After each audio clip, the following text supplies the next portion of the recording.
Hi Crafty friends, I'm Melissa Miner and I'm here with my very first layout for the Shimmerz Paints Design Team. I'm using the August color kits and I do have an unboxing video I will link down below in the description box. So when I saw these papers, I absolutely fell in love with the watermelon papers. So I decided to use my Cricut and I found something in Cricut Design Space and I decided to cut out a watermelon. So I'm going to use that on my layout today. I'm going to set that aside and I'm going to work on a few things that I want to use on my layout. I'm going to do some painting, and so I've cut out a title, one in a melon, and also some watermelon vines, and I've put them down to a sticky mat. And the first thing I'm doing is I'm using the Shimmerz Jilted Jade. Now with Shimmerz, it's already a liquid. It's a water-based paint with high shimmer. So I think this is going to look really pretty for some vines that are going to be trickling down my watermelon.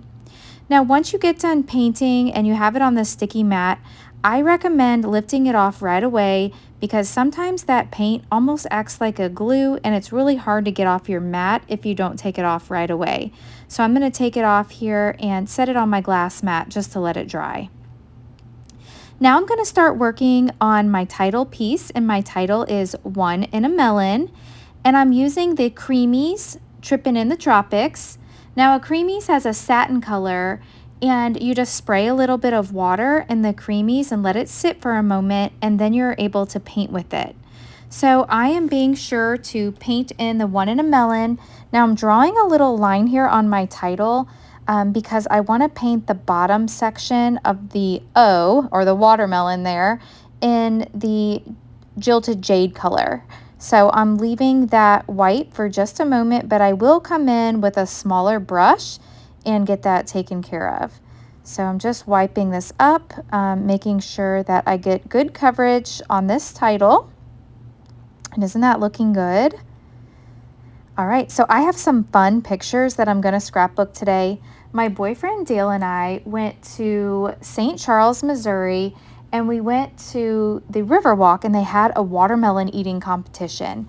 So I have those photos just from earlier this summer that I thought would be perfect for this watermelon paper. Here you can see I'm taking a smaller brush, a detail brush, and I'm just going in along the bottom of the O and using a little bit of that Jilted Jade Shimmerz to just color that portion in. And there we go. All right, so I'm going to set that aside to dry and I'm going to start working on my background. So I'm taking my watermelon piece that I cut from my Cricut and I'm just going to outline that with a pencil, and I'm going to start working on my background. Now I've cut this piece down to 11.5 by 11.5. And it is watercolor cardstock, so it's going to hold my water. So I spritzed it with a little bit of water, and at first I started using my paintbrush and using the Shimmerz Jilted Jade. But then you'll see here that I grabbed a piece of the packaging, and I want to use the packaging technique. Now for the packaging technique, you can either put your paint down on your paper, or you can put it directly on the packaging and smoosh it around on your page. And so that's what I'm doing here. I'm going all along the outside of my watermelon with the Jilted Jade, and I'm making a background here. So I'm just getting some good coverage, smooshing that all around, going back in with my paintbrush in a few areas. Now I think that the top portion has a little too much color, so I'm coming in with a paper towel and a little more water just to thin that out, blot that up just a little bit. Until I get it the desired color that I'm looking for. So that's looking really good. The next thing I want to do, I add a little bit more here to the bottom, but then I'm going to come in and do some splatters. So for splatters, I'm going to dip my paintbrush back into my paint, have a little water on there, and then I'm just going to tap it. I usually like to use my scissors or another paintbrush, whatever is close by, to just tap that paint and leave some splatters. So I'm going to do that, and then I'm going to come back in and do some more intentional splatters, and those will be just with my paintbrush. Now I did use my heat tool and dry this, and you can see here when I dried it, it kind of warped my page. Now to prevent the warping, what you can do is you can place your background into a cover sheet here and run it through a laminator. Now this is just a super cheap laminator that I picked up off of Amazon, but I do have it in the heat setting and I'm running it through quickly. And that's just gonna flatten out my background sheet so that it doesn't look warped any longer. So I love using this, and you might have heard people talk about it before, but I don't know that very many people show. All right, so here you can see it just came out of the laminator, and you see how flat that is? That looks so much better. I think it's worth it to take the time to do that extra step. Now I'm also using a distressing tool here to distress the edges of my 11.5 by 11.5 piece. And you can see underneath there that I gutted the watermelon paper and I added that to a sheet of white cardstock. All right, so I have my background piece adhered down, and now I'm gonna bring in my watermelon. Now, anytime you're adhering items to a mixed media background, you can use your tape runner, but then that's gonna adhere it temporarily. You're gonna need to use an additional glue. You're gonna need to come in with a liquid glue if you want it to stay forever. And I definitely want this layout to stay forever. All right, so after looking at it, I decided that I wanted to add some more color to my background. So here I'm coming in with the Creamies Trippin' in the Tropics that came in the August color kits this month. And I'm just adding a little bit around the edges of my watermelon. And I really think that this looks like the juices of the watermelon. And you know how the juice of the watermelon isn't like perfectly red. It's kind of mixed a little bit. And so I think that this looks just like the juice of a watermelon. So I'm going to put this Creamies Trippin' in the Tropics in 3 intentional places along my layout here. So I have the upper left, the upper right, and then I'm coming in the bottom right just to add a little bit more. So I love the way that that looks. I'm also going to come in and do some splatters with that same color. Now for my splatters, I want them to be very tiny. And so I'm going to switch paintbrushes and use a smaller paintbrush to do that. Once I get this Trippin' in the Tropics, the color that I want. Okay, so I have that the color I'd like. And now I have that smaller detail brush and I'm making those small splatters in those 3 areas, those 3 clusters of the Trippin' in the Tropics, the pink color. So I'm adding those splatters. And I know it's kind of hard to see on camera, but in person you can really see that. And in the end and in the close-ups, you'll be able to see those splatters. All right, so I set that aside to dry and I decided that the color wasn't quite rich enough. And so I want to go back over the area here. I thought it was not underneath the watermelon enough. So I'm going in just along the edges and adding a little bit more color. And I'm also adding a layer of that Trippin' in the Tropics right over the layer that I had. Again, I had set this aside to dry first. And so that will allow me to build the color to get the desired color that I want. And so you can see here, it does add a richer color, like a richer pink color here. So I'm going to do that in all 3 of the clusters again, and being sure to get right up under the watermelon because it would look kind of funny if I had like a white space coming out from the watermelon, because I want it to look like it's watermelon juices just gushing out from this watermelon. So I think that adding this additional layer of color adds a lot of detail to the finished layout. So that's looking good. All right. So I'm going to set that aside to dry. And the next thing I'm going to do is I'm going to go back to working on my title. All right.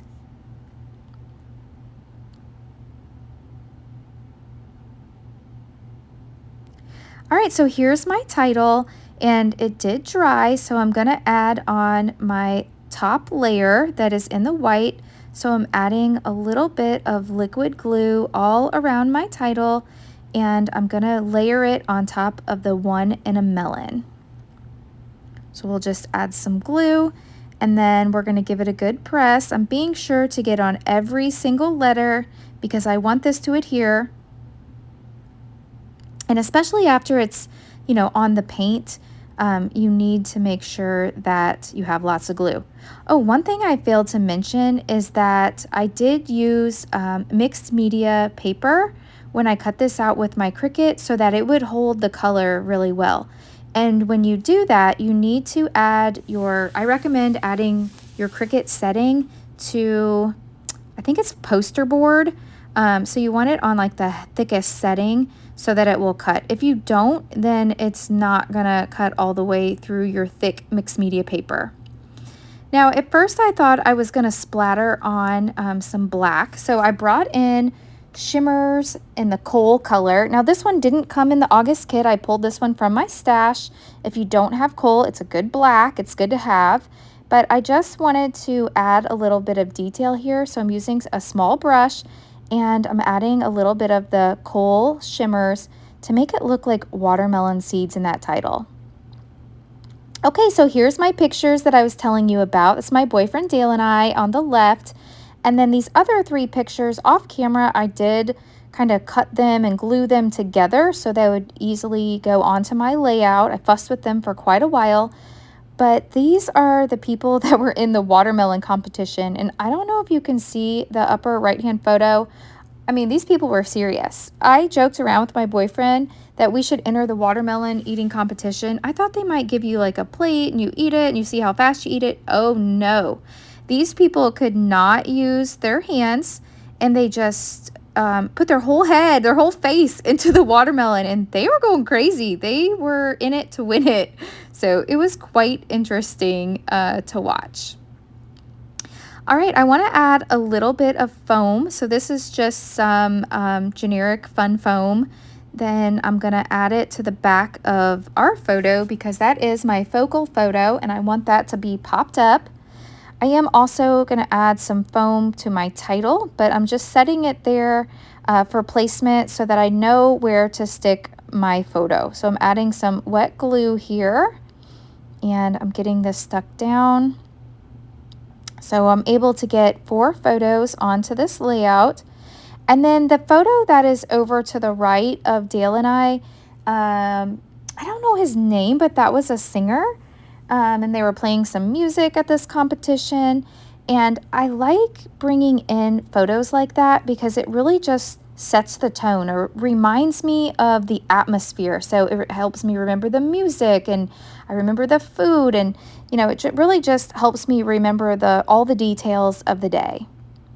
So there's the vines that I had cut out and painted, and I love how they have that shimmery goodness all over them. So they are shining. And so here I'm taking some foam strips. I believe these are 1/8 in size. And I thought it would be easier to use these strips just to place on the back of the leaves. And so off camera, I went ahead and peeled the release papers, and I'm gonna have these trickling down onto the watermelon.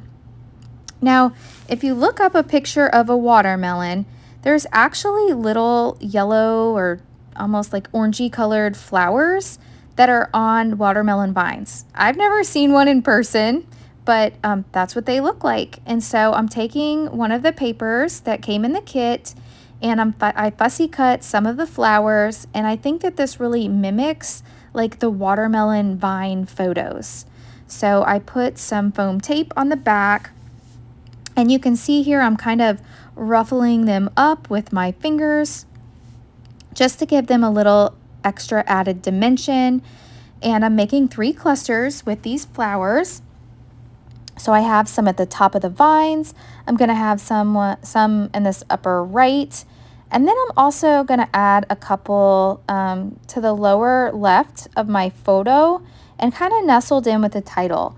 And that way it just connects the title to the layout. I don't like to have my titles just kind of hanging out all by themselves. And so I think by adding a couple flowers down here, that's really going to tie my title into my layout. Now off camera, I also brought in one of the pieces of ephemera that looks like one of these flowers. It matches, and so I add that also right here to the left of this photo in this cluster. So you'll see that I just did that off camera. And now I am adding some gems. Now these are from Buttons Galore and More, just some little flat pearls. And I'm adding some of like the orange color and some of the yellow color. And I'm adding those to the center of the flowers. And I think that that really gives some extra detail to the layout. I love the way this layout is looking. There's so much to look at. There's so many details. I love the mixed media on it. I just love everything about it. Okay, so I have those, and then off camera, I added some little green gems in the 3 clusters as well.